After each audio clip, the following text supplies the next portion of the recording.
ദല്ല Medina പ്രവാസി സംഘം 10ാമത് സംഗമം എടവണ്ണപ്പാറ വെട്ടുപാറ ഹിറ ടവറിൽ നടന്നു. മദീന ഹറം ഷെരീഫിൽ 30 വർഷങ്ങൾക്കപ്പുറം സേവനം ചെയ്തിരുന്ന കേരളത്തിന്റെ വിവിധ പ്രദേശങ്ങളിലുള്ള സഹോദരങ്ങളുടെ കൂട്ടായ്മയാണ് ദല്ല മദീന പ്രവാസി സംഘം.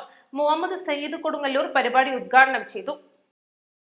ദല്ല മദീന പ്രവാസി സംഘം നടത്തിയ സംഗമത്തിൽ സംസ്ഥാനത്തിന്റെ വിവിധ ഭാഗങ്ങളിൽ നിന്നായി നിരവധി പേരാണ് പങ്കെടുത്തത്. JDT ഇസ്ലാം സംഘത്തിന്റെ കീഴിലും അല്ലാതെയും പുണ്യമാക്കപ്പെട്ട റൌദ ഷെരീഫിൽ സേവനം ചെയ്യാൻ അവസരം ലഭിച്ചവരുടെ കൂട്ടായ്മയാണ് ഇത്. 35 വർഷങ്ങളിലേറെയായി മദീന മുനവറയിൽ സേവനം ചെയ്ത ആളുകൾ വരെ പരിപാടിയിൽ പങ്കെടുത്തു. 300-ൽ പരം മെമ്പർമാർ നിലവിലുള്ള സംഘത്തിന്റെ കീഴിൽ നിരവധി ജീവകാരുണ്യ പ്രവർത്തനങ്ങൾ ചെയ്തു വരുന്നുണ്ട്. ചടങ്ങിൽ മുഹമ്മദ് അലി ശിഹാബ് IAS മുഖ്യാതിഥിയായി. മദീനയിൽ 36 വർഷങ്ങൾക്ക് മുമ്പ് ജോലി ചെയ്ത ആളുകളുടെ ഒരു കൂട്ടായ്മയാണ്. കേരളത്തിലെ മിക്ക ജില്ലകളിലുള്ള ആളുകളും അവിടെ ജോലി ചെയ്തിട്ടുണ്ടായിരുന്നു അന്നത്തെ കാലത്ത്. JDT ഇസ്ലാമിൻ്റെ കെയർ ഓഫിലാണ് ഞങ്ങൾ മദീനയിലേക്ക് പോകുന്നത്. അവിടെ പോണ സമയത്ത് സ്വാഭാവികമായിട്ടും നമുക്കുണ്ടായ ഒരുപാട് നല്ല കാര്യങ്ങൾ.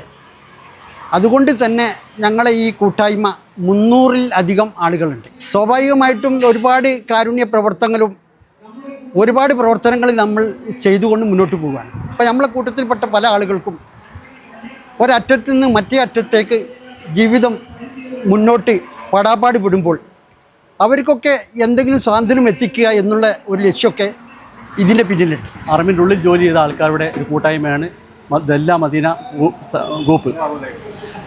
അതിൽ അറമിൽ ജോലി ചെയ്തവരുടെ ആ സ്നേഹം അന്നു മുതൽക്ക് ഇന്ന് വരെ എല്ലാവരും കൂടായിട്ടുണ്ട്.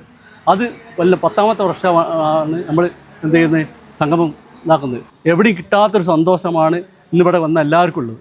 ജനറൽ ബോഡി യോഗത്തിൽ പ്രസിഡന്റ് ഹുസൈൻ വാഴക്കാട് അധ്യക്ഷത വഹിച്ചു. PK ബഷീർ പന്നിക്കോട്, വലിയാട്ട് അബ്ദുറഹ്മാൻ ഹാജി, അബുസലം വാഴക്കാട്, ഹുസൈൻ പന്നിക്കോട്, മൊയ്തു വാഴക്കാട് എന്നിവർ സംസാരിച്ചു. പുതിയ ഭാരവാഹികളായി Basheer Haji Mukkam president, PK Basheer Pannikode general secretary, Haneefa Haji treasurer എന്നിവരുടെ നേതൃത്വത്തിലുള്ള കമ്മിറ്റിയെയും തെരഞ്ഞെടുത്തു.